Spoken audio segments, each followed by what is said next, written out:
ക്യാൻസറിന്റെ അവസാന സ്റ്റേജിലെത്തിയ പെൺകുട്ടി ആകസ്മികമായി 1000 വർഷങ്ങൾ പിന്നോട്ട് സഞ്ചരിച്ച് രാജാവിന്റെ കുളിമുറിയിലേക്ക് എത്തുന്നു. പെൺകുട്ടിക്ക് അവിടെ 1 മിനിറ്റ് മാത്രമേ തങ്ങാൻ കഴിയൂ. രാജാവ് അവളൊരു ശത്രുവാണെന്ന് കരുതി അവളെ ഉപദ്രവിക്കാൻ തുടങ്ങുന്നു. പെട്ടെന്ന് തന്നെ പെൺകുട്ടിയുടെ രോഗം മൂർച്ഛിച്ച് അവൾ രാജാവിന്റെ ദേഹത്തേക്ക് ചാരി നിൽക്കുന്നു.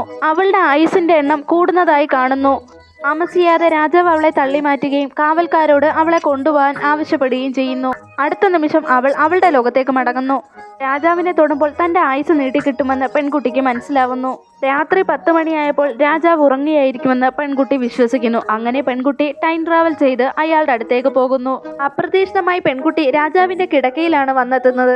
രാജാവ് തൽക്ഷണം ഉണർന്ന് അവളുടെ കഴുത്തിന് കുത്തിപ്പിടിക്കുന്നു. എന്നാൽ താനൊരു നല്ല വ്യക്തിയാണെന്ന് അയാളോട് പറയുന്നു. പക്ഷേ രാജാവ് അതൊന്നും വിശ്വസിക്കാൻ കൂട്ടാക്കാതെ വളരെയധികം ജാഗ്രത കാണിക്കുന്നു. ഈ നിമിഷം പെൺകുട്ടി രാജാവിനെ നേരിട്ട് കിസ് ചെയ്യുന്നു. അവളുടെ ആയുസിന്റെ രേഖ പൂർണ്ണമായി വളരുന്നതായി അവൾ കാണുന്നു. അവളുടെ പ്രവൃത്തിയിൽ ദേഷ്യം വന്ന രാജാവ് ആവട്ടെ അവളെ പിടിക്കാനായി പോകുന്നു. എന്നാൽ പെൺകുട്ടി വീണ്ടും അവളുടെ ലോകത്തേക്ക് മടങ്ങിപ്പോകുന്നു.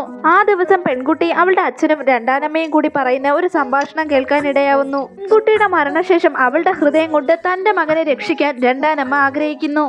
യഥാർത്ഥ ലോകവും സുരക്ഷിതമല്ലെന്ന് അവൾക്ക് മനസ്സിലാവുന്നു. അങ്ങനെ പെൺകുട്ടി 1000 വർഷങ്ങൾക്ക് പിറകിലോട്ട് സഞ്ചരിച്ച് രാജാവിന്റെ അടുത്തെത്തി അയാളെ സ്പർശിക്കാനായി വിവിധ രീതികൾ ഉപയോഗിക്കുന്നു. താമസിയാതെ പെൺകുട്ടിയുടെ ക്യാൻസർ രോഗം ഭേദമാവുന്നുണ്ട്.